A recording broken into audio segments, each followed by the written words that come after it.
যারা বঙ্গবন্ধুর রাজনীতির চর্চা করেন তারা বঙ্গবন্ধুর শুধু শেষ 30 বছরের ইতিহাস আলোচনা করবেন না, তাদের বঙ্গবন্ধুর রাজনীতির ইতিহাস আর অনেক দীর্ঘ ইতিহাস। বঙ্গবন্ধুর রাজনীতির ইতিহাস অনেক লম্বা ইতিহাস।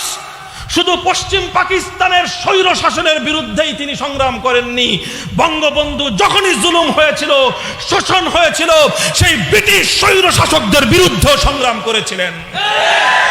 সেই শেরে বাংলা একে ফজলুল হকের শিষ্য ছিলেন তিনি, যারা ঢাকা বিশ্ববিদ্যালয়ের স্বপ্নদ্রষ্টা ছিলেন। মোহতারাম হাজিরিন, আমার বলার উদ্দেশ্য হলো আজকের প্রজন্ম, আমার আগে একজন দায়িত্বশীল এখানে কথা বলেছেন আইয়ুবী সাহেবের আগে, রাজনীতি আমরা অনেক দলের করতে পারি, যে যেই দলের রাজনীতি করেন, কিন্তু দুটো প্রশ্নে আমাদের সকলকে একমতে আসতে হবে, এক জায়গায় আসতে হবে, সেটা হলো এটা আমাদের মাতৃভূমি বাংলাদেশ, এদেশের স্বার্থের বিরুদ্ধে যেই কথা বলবে, হিন্দু মুসলমান যেই হোক না কেন, তাকে এক চুল পরিমাণ ছাড় দেওয়ার অবকাশ নাই।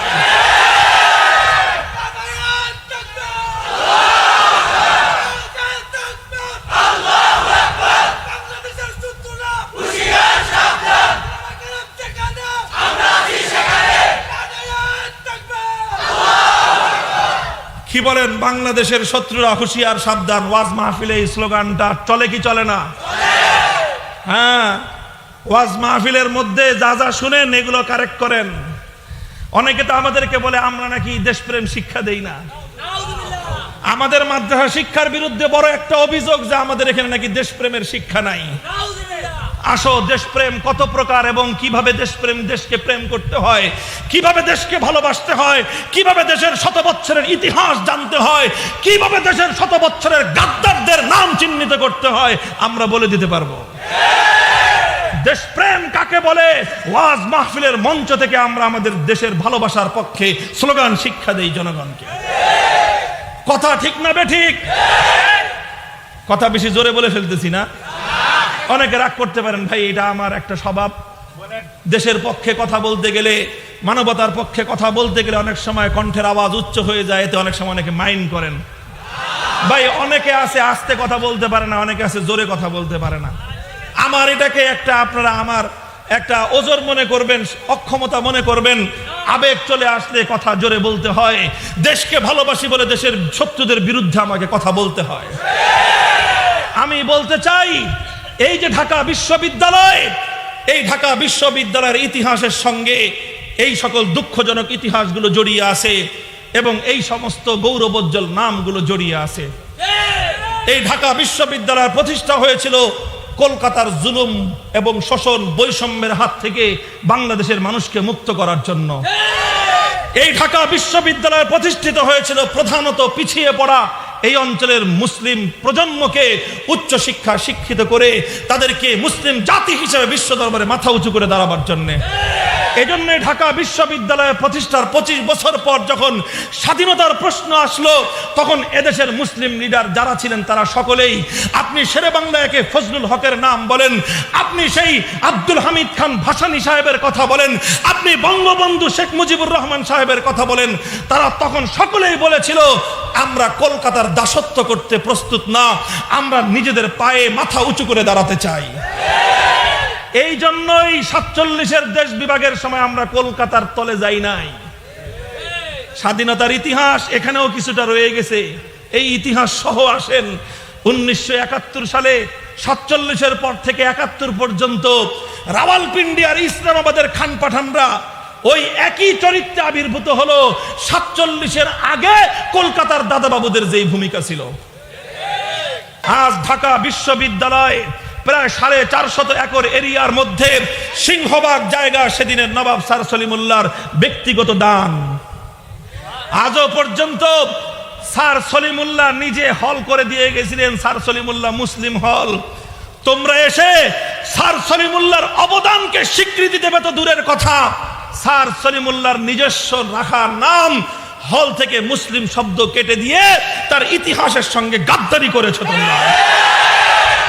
মুহতারাম হাজিরিন, কথা বড় দুঃখজনক ইতিহাস।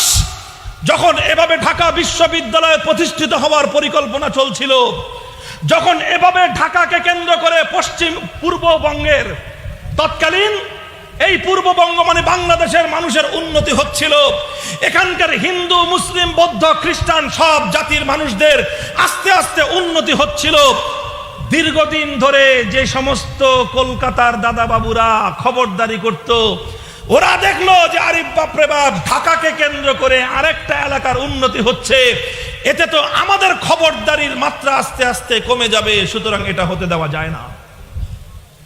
আপনি পাশের বাড়ির গরিব ছিলেন, সারা জীবন আপনার প্রতিবেশী বড়লোক টাকার গরম দেখাইছে, সম্পদের গরম দেখাইছে, এখন আপনি যে কোনো ভাবেই হোক টাকা পয়সা কষ্ট মেহনত করে উপার্জন করে আপনি বিল্ডিং উঠাইতেছেন, এখন ওর হিংসার আগুনে ও জ্বলে পড়ে ছারখার। বিল্ডিং করতেছেন আপনি, টাকা কামাই করতেছেন আপনি, মাথার ঘাম পায়ে ঝরছে আপনার, আপনি কষ্টার্জিত সম্পদ দিয়ে বিল্ডিং করেন, বিল্ডিং এর এক একটা পিলার দাঁড়ায়, আর ওই প্রতিবেশী হিংসুকের অন্তরের মধ্যে হিংসার তীর বিদ্ধ হয়। ও কয় যে তুই বাড়ি করবি কেন? কে আমি বাড়ি করবো না কেন? তুই তো গরিব, তুই বাড়ি করবি কেন? আমি বড় লোক, আমি শিল্পপতি, আমি অট্টালিকার মালিক থাকবো, তুই কুড়ে ঘরেই থাকবি সারা জীবন। আছে না নাই? তখন কলকাতাওয়ালারা আমাদেরকেও এটাই মনে করেছিল, তোরা সারা জীবন ভিক্ষা করবি, তোরা সারা জীবন কলকাতায় আসবি, যা দরকার আমাদের কাছ থেকে নিবি, ব্যবসা দরকার কলকাতার কাছ থেকে কিনবি, দোকানপাট দরকার কলকাতায় করবি, যা কিছু দরকার সব কলকাতায় করবি। কলকাতাকে বাদ দিয়ে ঢাকাকে কেন্দ্র করে তোমরা নিজেরা উন্নত হয়ে যাবা, সেটা তো হতে দেওয়া যায় না। এই ধরনের একটা সাম্প্রদায়িক উগ্রবাদী চিন্তা তখন ছড়ানো হলো, আর সেই চিন্তার স্লোগান ছিল বঙ্গকে ভঙ্গ করার। এই বঙ্গকে ভঙ্গ যে করা হলো, অর্থাৎ পশ্চিম এবং পূর্ববঙ্গে যে দুই বঙ্গ ভাগ করা হলো, এটা আমরা মানি না। নতুন একটা সাম্প্রদায়িক এবং একটা জঙ্গিবাদী আন্দোলন হয়েছিল 1905 সালের পর থেকেই। সেই জঙ্গিবাদী আন্দোলনের নাম হলো বঙ্গ ভঙ্গ রদের আন্দোলন। বাংলাদেশের ইতিহাস পড়েন, 1971 সালে পশ্চিম পাকিস্তানি খান পাঠানরা যেভাবে আমাদের অধিকার তাদের বুটের চাপায় পিষ্ট করবার ষড়যন্ত্র করেছিল, 1905 সালের পর একই কায়দায় কলকাতার দাদা বাবুরা আমাদের উত্থানকে এক মুহূর্তের জন্য ভালো চোখে দেখে না। ওরা সাম্প্রদায়িক আন্দোলন শুরু করলো যে মুসলমানদের উন্নতি হবে, এটা তো হতে দেওয়া যায় না। ঢাকায় যদি রাজধানী হয় মুসলমানদের উন্নতি হবে, ঢাকা বিশ্ববিদ্যালয় হলে ওখানে যদি 10 জন হিন্দু পড়ে 90 জন পড়বে মুসলমান, কাজেই 90 জন আমার 10 জন হিন্দু শিক্ষিতের দরকার নাই, 90 জন মুসলমান শিক্ষিত হওয়ার দরকার নাই। এই ছিল ওদের যুক্তি। আর এই সাম্প্রদায়িক আন্দোলনের নেতৃত্ব যিনি দিয়েছিলেন তার নাম হলো রবীন্দ্রনাথ ঠাকুর। আমি মহাকবি রবীন্দ্রনাথকে কবি হিসেবে, সাহিত্যিক হিসেবে, ঔপন্যাসিক হিসেবে যতটুকু শ্রদ্ধা দেওয়ার দরকার তার চেয়ে 10 গুণ বেশি দিতে প্রস্তুত। কিন্তু যিনি রবীন্দ্রনাথ ঠাকুর এই বাংলাদেশের স্বাধীনতার বিরুদ্ধে ষড়যন্ত্র করেছিলেন, যেই রবীন্দ্রনাথ ঠাকুর এই ঢাকা বিশ্ববিদ্যালয় প্রতিষ্ঠার বিরোধিতা করেছিলেন, সেই রবীন্দ্রনাথ ঠাকুর ঢাকাকে কেন্দ্র করে 100 বছরের অবহেলিত পূর্ববঙ্গের মানুষের উন্নতিকে হিংসার আগুন দিয়ে জ্বালিয়ে পুড়িয়ে ছারখার করে দিতে চেয়েছিলেন। সেই রবীন্দ্রনাথ ঠাকুরের সাম্প্রদায়িকতাকে আমি সমর্থন করতে প্রস্তুত না। মুহতারাম হাজিরিন, কথাগুলো বলছি ইতিহাসের পাতা থেকে, কেউ রাগ করলে আমি আই এম সরি, আমি দুঃখিত। সত্য কথাগুলো আজকে আমাকে বলতে হবে। আমি বলছি আমার দেশের কথা, আমি বলছি আমার জাতির কথা, আমি বলছি আমার প্রাণ প্রিয় মাতৃভূমি বাংলাদেশের 100 বছরের বঞ্চনার ইতিহাস, এবং এটা ইসলামেরও কথা। এই সেই ইসলাম, যে ইসলাম কুফা নগরীতে নগর গড়বার আগে শিক্ষা প্রতিষ্ঠান গড়বার শিক্ষা দিয়েছিল। এটা সেই ইসলাম, যে ইসলাম আফ্রিকায় কায়রওয়ান শহর গড়বার শুরুতে জামিয়াতুজ জাইতুনা প্রতিষ্ঠার ইতিহাস শিক্ষা দিয়েছিল। এটা সেই ইসলাম স্পেনের মধ্যে ইউরোপ জয় করবার পর দারুল হিকমা কায়েম করে সে এলাকার মানুষকে শিক্ষার আলো ছড়াবার শিক্ষা দিয়েছিল। সেই ইসলাম যখন নবাব স্যার সলিমুল্লাহরা চর্চা শুরু করেছিলেন, সেই ইসলাম শিক্ষা দিয়েছিল এই এলাকায় শিক্ষা প্রতিষ্ঠান গড়ে তুলে এখানকার হিন্দু, বৌদ্ধ, খ্রিস্টান, মুসলমান সমস্ত নাগরিকদের উন্নত শিক্ষার প্রয়োজন। এজন্যই নিজের বাপের আমলের পাওয়া জমি, ব্যক্তিগত জমি ওয়াকফ করে শত শত একর জমি দিয়েছিলেন নবাব স্যার সলিমুল্লাহ।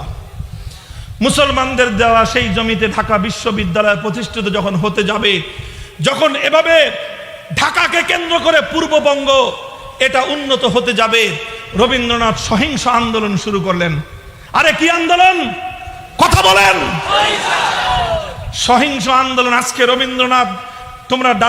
এই রবীন্দ্রনাথ ঠাকুরকে তোমরা আজকে সম্প্রীতির মূর্ত প্রতীক হিসেবে প্রতিষ্ঠিত করবার চেষ্টা করো।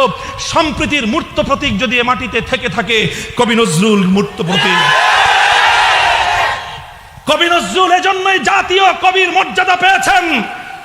কবি সাহিত্যের দিক থেকে রবীন্দ্রনাথ নজরুলের চেয়ে সিনিয়র হতে পারেন, কিন্তু মানব প্রেম, মানুষের ভালোবাসা, জাতি ধর্ম নির্বিশেষে সম্প্রীতি, সৌহার্দ্য, সম্মানের অধিকারের দিক থেকে রবীন্দ্রনাথকে আসামির কাঠ করে দাঁড় করানো ছাড়া ইতিহাসের আর কোনো উপায় না।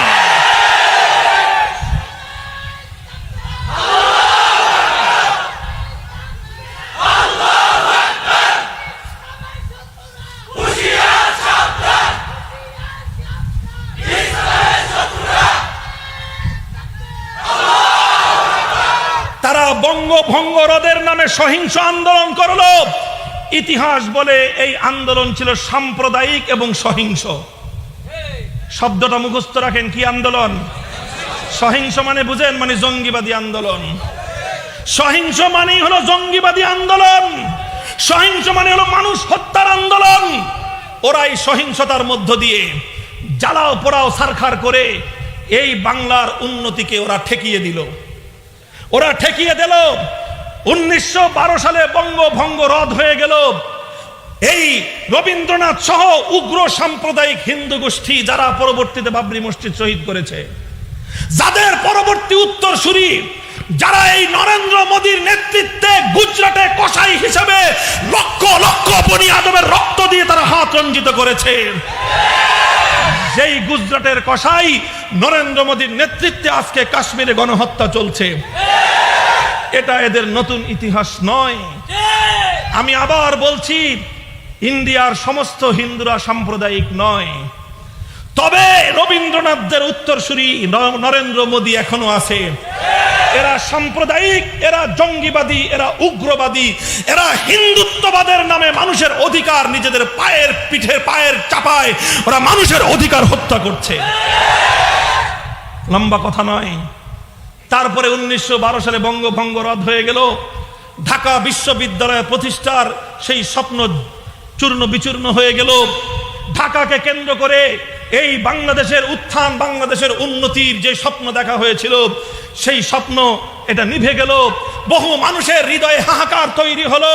এদেশের মুসলমানদের নেতৃবৃন্দ রাতের অন্ধকারে আল্লাহর দরবারে ফরিয়াদ করতেন, চোখের পানি ছেড়ে দিয়ে তারা এই দেশের, এই বাংলাদেশের মানুষের অধিকার আল্লাহর কাছ থেকে তারা চাইতেন। তখন 1912 সালে বঙ্গভঙ্গ যখন রদ করে দিল, তারপরে এদেশের মানুষের দাবির প্রেক্ষিতে, অব্যাহত দাবির প্রেক্ষিতে, তোমরা আমাদেরকে প্রদেশও দিলা না, তোমরা আমাদেরকে একটা রাজধানীও দিলা না, একটা বিশ্ববিদ্যালয় করতে বললাম, আমরা জমি দেব, তাও করলা না। যে কোনো একটা দাবি যদি না মানো, তাহলে আমরা তোমাদের আনুগত্য করব কেন? এই কথার প্রেক্ষিতে এসে 1920 সালে ব্রিটিশ গভর্নমেন্ট সিদ্ধান্ত নিল যে ঠিক আছে, অন্তত তোমাদের একটা দাবি পূরণ করি, ঢাকা বিশ্ববিদ্যালয় প্রতিষ্ঠা করে দিলাম। এই ছিল ঢাকা বিশ্ববিদ্যালয়ের প্রতিষ্ঠার ইতিহাস। ঢাকা বিশ্ববিদ্যালয়ের প্রতিষ্ঠার ইতিহাসের যদি আজ বিচার করা হয়, বাংলাদেশের সেই সময়কার উত্থানের যদি আজকে মানবতা বিরোধী যদি ট্রাইব্যুনাল গঠন করে বিচার করা হয়, রবীন্দ্রনাথ ঠাকুর সেই বিচারের আদালতে নিঃসন্দেহাতীতভাবে অপরাধী প্রমাণিত হবেন। এবং সেই ইতিহাসে নবাব স্যার সলিমুল্লাহরা ইতিহাসের কিংবদন্তি মহানায়কের মর্যাদা পাবেন। আজ দুঃখ লাগে, আজ কলিজাটা ফেটে যেতে চায়। আজ ঢাকা বিশ্ববিদ্যালয়, যেটাকে এক সময় বলা হতো প্রাচ্যের অক্সফোর্ড, গোটা পৃথিবীতে ঢাকা বিশ্ববিদ্যালয়ের সুনাম ছিল শিক্ষার দিক থেকে, পরিবেশের দিক থেকে, জ্ঞান চর্চার দিক থেকে, সভ্যতার দিক থেকে, ধর্ম কর্ম আচার অনুষ্ঠানের দিক থেকে এবং সাম্প্রদায়িক সম্প্রীতির দিক থেকে। মোহতারাম হাজিরিন, এরপর কি হলো? 1920 সালে ঢাকা বিশ্ববিদ্যালয় হলো, সামনে সামনে অগ্রসর হলো। আজকে এই ঢাকা বিশ্ববিদ্যালয়ে এখন আর ওনারা নবাব স্যার সলিমুল্লাহরে চিনেন না। এখন নবাব স্যার সলিমুল্লাহর জন্ম দিবস কবে, মৃত্যু দিবস কবে, নবাব স্যার সলিমুল্লাহর জীবনের ইতিহাস কি, ঢাকা বিশ্ববিদ্যালয় প্রতিষ্ঠার ক্ষেত্রে নবাব স্যার সলিমুল্লাহর অবদান কি, এগুলো ওনাদের আলোচনায় আসে না। ওনারা আলোচনা করেন রবীন্দ্রসঙ্গীত নিয়ে। ওনাদের আলোচনার বিষয় হলো রবীন্দ্র সাহিত্য, ওনাদের আলোচনার বিষয় হলো রবীন্দ্র বাবা ঠাকুর। আমি আবারও বলছি, রবীন্দ্রনাথ ঠাকুরকে সাহিত্যিক এবং কবি হিসেবে সম্মান করতে আমার কোনো আপত্তি নাই, কিন্তু রবীন্দ্রনাথ ঠাকুর যিনি ঢাকা বিশ্ববিদ্যালয় প্রতিষ্ঠার সময় আগুন দিয়ে ঢাকা বিশ্ববিদ্যালয়কে জ্বালিয়ে দিয়েছিলেন, হিংসার আগুনে জ্বালিয়ে ছারখার করে দিয়েছিলেন, সেই ঢাকা বিশ্ববিদ্যালয়ের আজকে পরিণাম দেখলে আমাদের লজ্জায় মাথা নত হয়ে যায়। নিজের বাপ সলিমুল্লাহরে বাপ ডাকতে লজ্জা লাগে, আরেকজনের বাপ রবীন্দ্রনাথকে বাবা ডাকতে তাদের আনন্দ লাগে। আরে ভাই, এটা গাদ্দারির ইতিহাস। একটা দেশের গৌরবোজ্জ্বল প্রতিষ্ঠান ঢাকা বিশ্ববিদ্যালয় হলো বাংলাদেশের সর্বশ্রেষ্ঠ বিশ্ববিদ্যালয়। যতগুলো প্রাইভেট এবং যতগুলো পাবলিক বিশ্ববিদ্যালয় আছে, এর মধ্যে ঢাকা বিশ্ববিদ্যালয় হলো বাংলাদেশের 1 নম্বর বিশ্ববিদ্যালয়। কথা ঠিক না বেটি? আমরা বিশ্ববিদ্যালয়ে, ঢাকা বিশ্ববিদ্যালয়ের ইতিহাস স্মরণ করি, সেই সময়ের ইতিহাস আমরা আজও স্মরণ করি এবং আমরা বলি, ঢাকা বিশ্ববিদ্যালয় যদি সেদিন প্রতিষ্ঠিত না হতো, তাহলে এই ঢাকাকে কেন্দ্র করে এই গোটা বাংলা অঞ্চলের বাংলাদেশের মানুষের যে উত্থান ঘটেছে, সে কারণে 1947 সালে শেরে বাংলা সোহরাওয়ার্দী বঙ্গবন্ধুরা তারা কলকাতার অধীনস্থতায় যাননি, তারা বলেছেন আলাদা মুসলিম রাষ্ট্র আমরা চাই। যারা বঙ্গ